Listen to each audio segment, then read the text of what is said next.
Hello, everyone. The next session is about to start. If we can quiet the room. Welcome back to the SDG Media Zone, live from United Nations in New York during the General Assembly.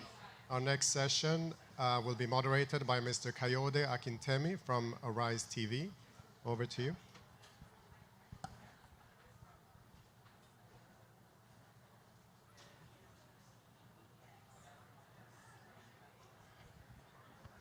All right.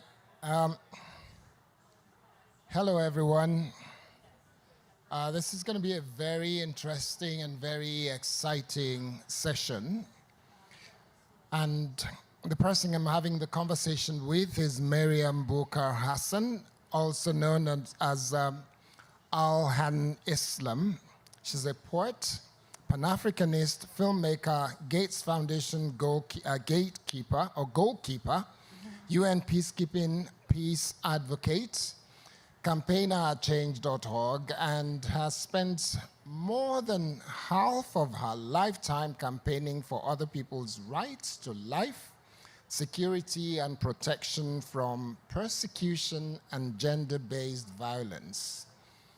When the United Nations Global Communications person, Francine Harrigan, told me that I'll be interviewing Mariam as the last conversation that we'll have this Friday at the high-level meeting of the UN, I was very, very excited. Mariam, yeah. It's a joy to have this conversation with you, but before we go ahead, can we please put on the video of Peace Begins With Me? If we can watch that, it's just about 2 minutes, so very powerful. Please, let's have that.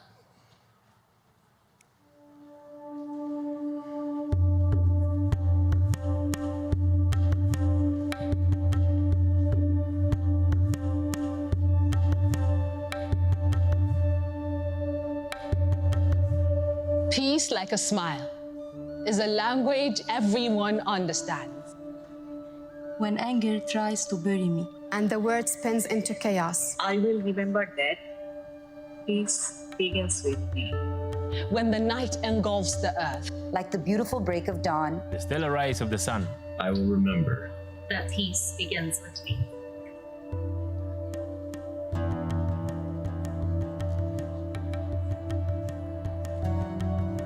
Des années à fuir, des années à espérer. Condamné à vivre dans la guerre ou à s'exiler. Pourtant, une fois on m'a dit, La paix commence par toi, petit. Alors je choisis de donner pour mieux recevoir. Close my eyes to better perceive. What would the world be if all hope was lost? for peace is what you fight for. C'est battre pour la paix. comme une bouteille à la mer, lancée en plein désert. Moi, je propage un message de paix en temps de guerre. Across identities and differences, over countries and continents, across colors and cultures, wars and scrumptious. It is not hard to choose peace. Peace is a pen writing conviction. Yet a pencil giving you a chance to start all over again. If you choose peace, choisir. Choisir de garder la paix quand tout ce qu'on a connu, c'est la guerre. J'ai vu des gens venir de partout dans le monde, laissant leur famille, leur confort. Et quand je vois les engagements, je me dis, j'y croirai jusqu'au bout. La paix, elle est fragile. Mais ma dévotion est solide. Je lui dédierai ma vie. And just like that, I know that peace begins with me. Si la paix commence avec moi, alors le futur me surveille. If peace begins with me, then tell the world, I'm ready. Fantastic. An excellent way to start the conversation. So let me ask you, what inspired this particular poem? What inspired this poem was that, first off, I'm from Borno State, a place that is the epicenter of Boko Haram. Even though now we see recovery, but we know that it will never be the way it used to be. And that's the thing with war. And I believe that nobody deserves to live in fear. I have seen it. I have witnessed it. I have lost family members to the Boko Haram incident. and I still find it difficult to return home. So when we started to conceptualize on this idea, I said, listen, I would want to keep lending my voice to peace, because moving from the Boko Haram, I have also experienced the terrorists that stopped the train and bombed the train, where my grandma and my aunt were kidnapped. And so I have really experienced conflict in its different form through my family members and me myself. So I decided that this is what I want to use my life for, to advocate for peace, because nobody deserves to live in fear. So that is what inspired this piece.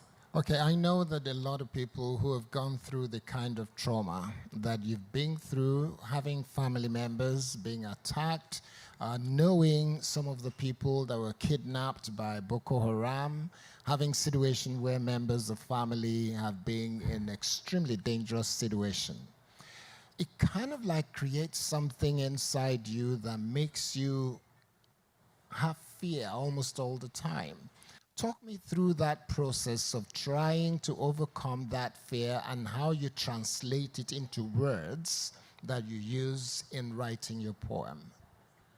I think for me, first is realizing that when you go through something, you have two choices. Either you choose yourself or you still become friends with fear. And in such situations, you must find the courage to be that voice for the people around you and for your own self. So if you're having that voice in your head say, listen, no, we're gonna continue living in fear, the fact that you're already having that should be enough as a call to you to say, listen, I'm going to take action.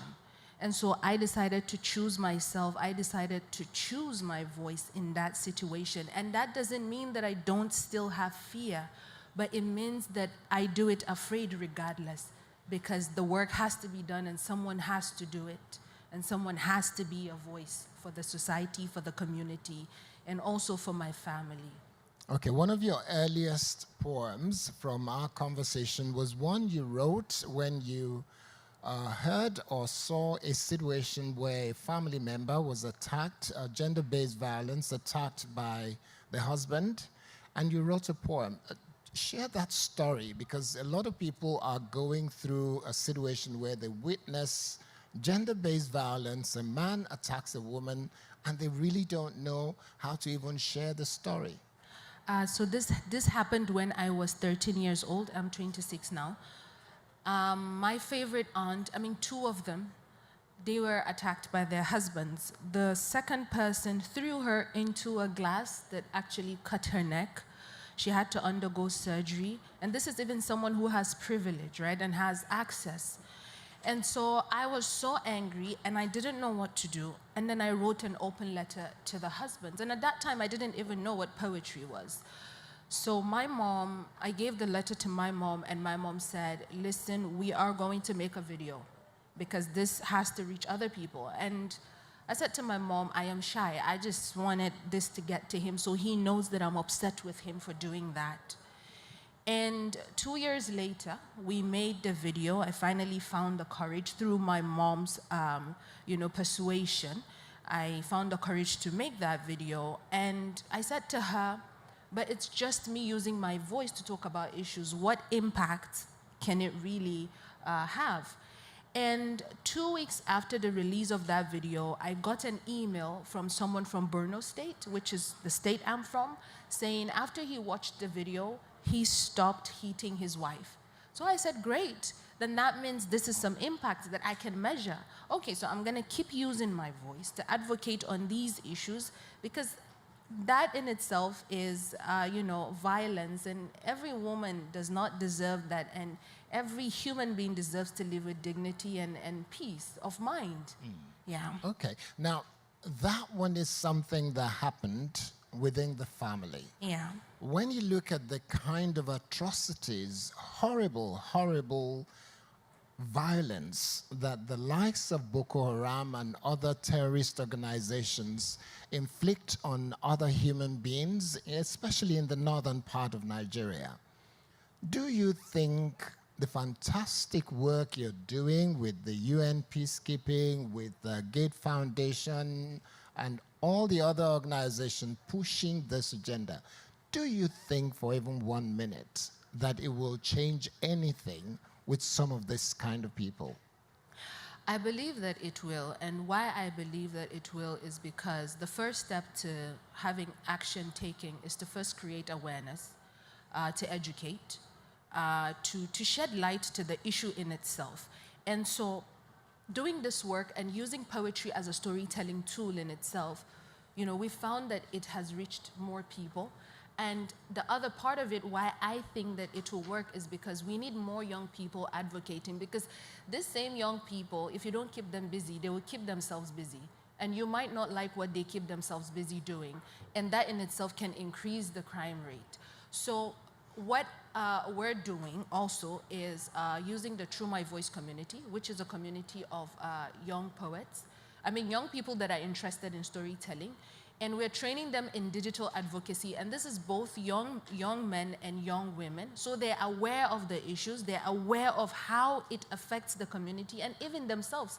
Because sometimes it's ignorance that sometimes leads people to these things and brainwashing. So we need to keep them busy. And so far, we've been able to train over 500 young poets across Nigeria on digital advocacy. And so I believe that it is working. I believe that it will work. And beyond that is localizing this content to using their local dialects to pass in the issue through poetry. So I believe that it is working.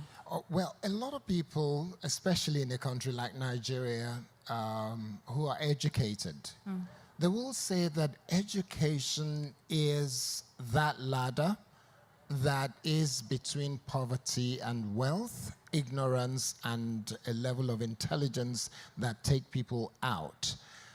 What would you say the world needs to do with regards education when you have a literacy level that is abysmal, especially in the northern part of Nigeria? Again, I still come back to localizing what that education is. It's, can we define what we're trying to get them to learn, but also in a context that is realistic to their reality, right? What is their reality? And what is of great importance that they need to learn right now, and then localizing that in their dialect. I think that would go a long way to bridging that ladder. And English is great, but we need to also look at the reality of the people, right? Are we just going to focus on teaching them, you know, whatever education it is in English, or can we look at how we can engage the community in itself and use the local dialect, because they might even learn faster. We do not have the time. We're already almost in 2030, and the goals must be achieved if we want a sustainable future. So this is what I would say to that. So when some people say that education goes beyond literacy and numeracy, how do you respond to them, and what do you say are the other alternatives beyond literacy and numeracy? Okay, this would still bring me back to, we all have a way that we learn. And again, literacy and numeracy. You don't necessarily have to understand, you know, a certain situation the way another person wants you to understand. It still brings us to the context of the environment that you're in. We are already taught from the day that we're born, you're with your mother, you're learning something. That is also a form of learning, a form of education. And so we must consider that as well. And in order to have that sustainable future, we must empower the women that also, you know, raise the boys and raise the girls, because it's through, they are the first contact when it comes to learning. So it goes beyond that, because it really depends, sadly, where you are, the people that are around you. So we must look at it from that angle to begin with. Okay, one of the things that I've always been wondering about, because I have a lot of women around me in terms of my daughters, and my mother's passed away, but I have sisters and cousins and nieces as well. We've been talking about girl child and looking after them because they are evolving to become the mothers of the nation. Every nation, that is. Yes. So what would you be saying to those who have the opportunity of impacting their lives? What would you be saying to them right now? What I would say to them is give them a chance. Take care of your daughters, but also take care of the boys and educate them early, because when the men are involved right from when they are boys to understanding the issues that affect the women, then it becomes easier to actually have a sustainable future. Because the same women that you fight for their rights, the same girls that you're trying to educate, when they grow up and also end up in the houses of those men, especially in northern Nigeria, they would still subdue them. So you must educate the boys, and then in turn, you're also taking care of the women, because you're educating the men at an early stage on the issues that are affecting the men. And the women have the responsibility. The fathers also have the responsibility, especially now fathers that understand what is at stake when it comes to education. And I believe that every man that has a daughter would understand what I am saying without even going deeper, because there is a different kind of love between a father and a daughter.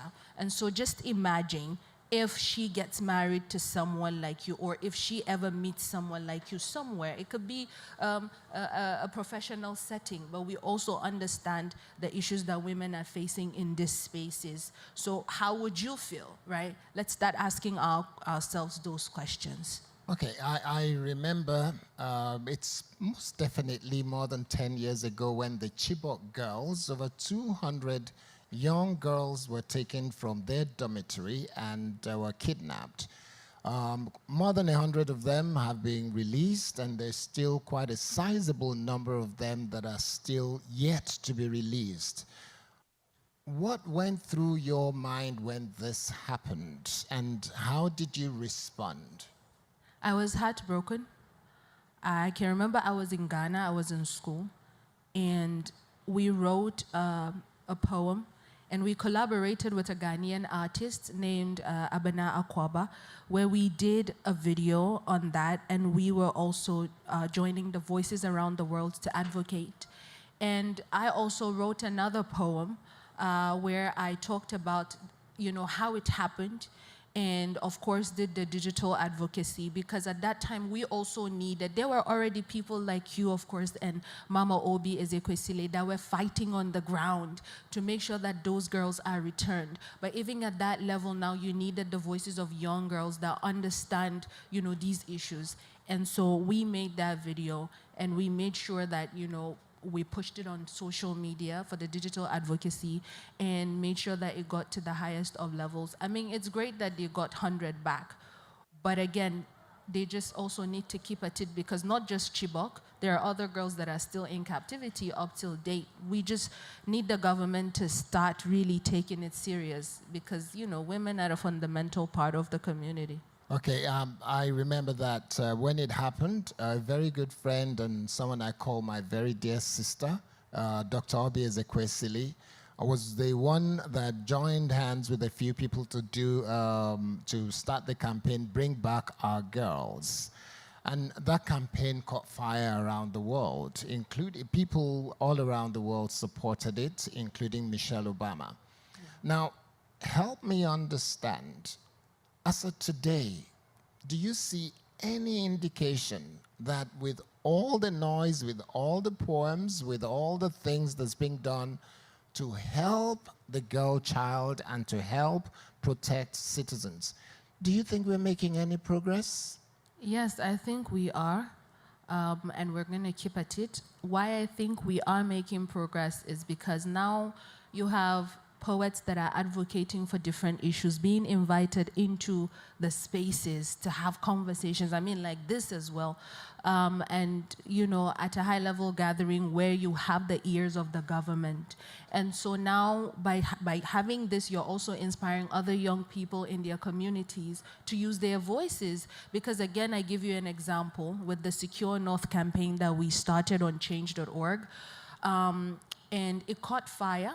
We now also did a poetry video. It did, and then we got a response from the government, and they started actively following up on that until all of the people were released that were kidnapped when the terrorists bombed the train, including my grandmother and my aunt.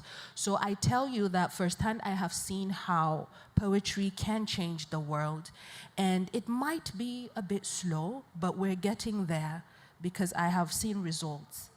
Okay, so what will be your final word in terms of advising a lot of young people who are traumatized by the level of insecurity across the whole of Africa?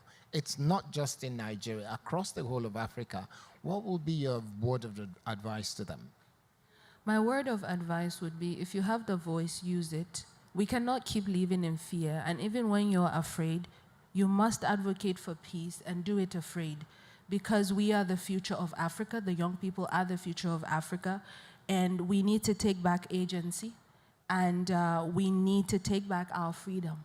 So it doesn't matter if it doesn't happen in our lifetime, but we must join the train. The train has already left the station. There's no going back. Thank you ever so much on that note. Miriam Bukar Hassan, aka Alhanislam. Thank you so much. Ever Thank so you for much having me. this Thank you. conversation.